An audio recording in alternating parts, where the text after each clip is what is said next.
We're going to be talking today about shotgun safety. Some of it is just general safety, and some of it is specific rules to the Oklahoma Scholastic Shooting Sport program and how we shoot trap with that and do it safely.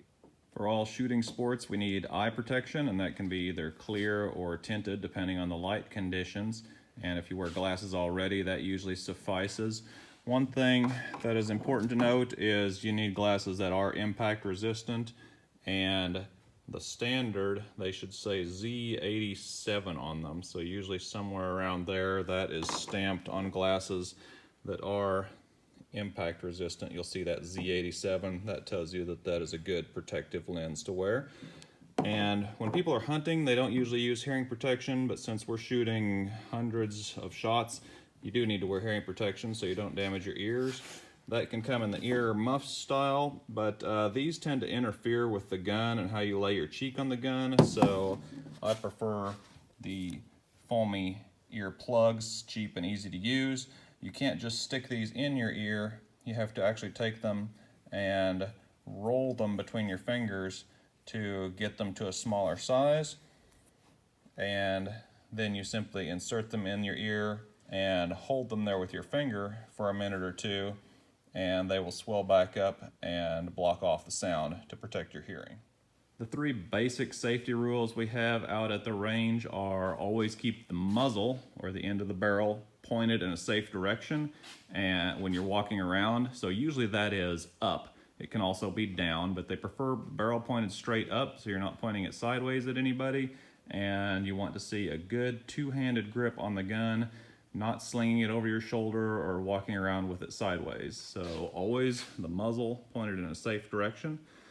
Second rule out at the range is we never load the gun until we're ready to shoot, and we only load one round at a time, and that's only when it's your turn to shoot. Third rule is always keep our finger off the trigger, out of the trigger guard. We don't even put it in here until we're ready to shoot. For demonstration purposes, I've made a fake gun because even making a safety video, I can't stand to see things done wrong with a real gun. So here we'll show some of the wrong ways to do things. Maybe walking around with the gun held out sideways, so we don't walk around the range like this because you can see that it might point at someone else. And go ahead and hold it back up straight again. Even when you're transitioning, if you want to go from pointing the gun up to pointing it down, we don't just swing it down through somebody. We find a safe area, like over here where no one is, so point the gun that way, and then we can bring it down and have it pointing down.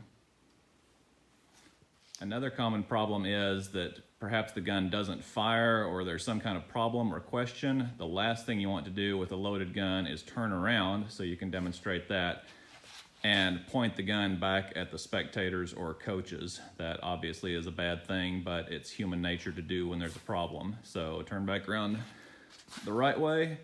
If there's a question or the gun won't fire, we simply keep it pointed down range, so if it does go off, it's safe, and just raise a hand. So go ahead and raise your hand.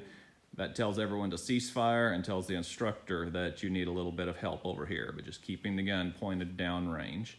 There can be such thing that's called a hang fire. When you pull the trigger, the gun doesn't go off right away, and it can actually happen that the gun will fire 10 to 20 seconds later. So again, the last thing you would want to do is turn around and point it at people and have it go off. Just keep the barrel pointed down range.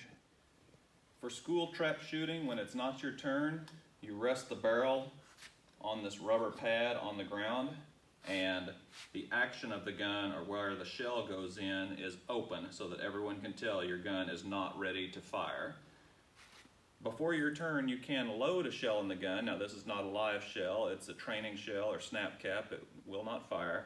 So while I'm waiting for my turn, I could load that shell in the gun, but I do not close the action yet. When it is my turn, I still don't close the action with the gun down on the ground, because if it went off, that would spray things everywhere and be a big hazard. So when it's my turn, the shell is in the gun, I raise it and have it pointed down range to where I'm going to fire. Then and only then, I close the action. The safety is always off. We never rely on the safety to keep it from firing. We just leave the safety in the fire position. Then I raise the gun, call for my target, pull, and fire the gun. If this were a live shell, it would eject and the action would stay open. And then when my turn is over, I place the gun back on the rubber pad, never putting the barrel on or near my toes. Another important safety tip is that always make sure that the gun you're holding is unloaded as you're transporting it. I just make it a habit that when I pick up a gun or put it down, I make extra sure that it is unloaded. You can see the action is back. You want to visually check that there is not a shell in the chamber.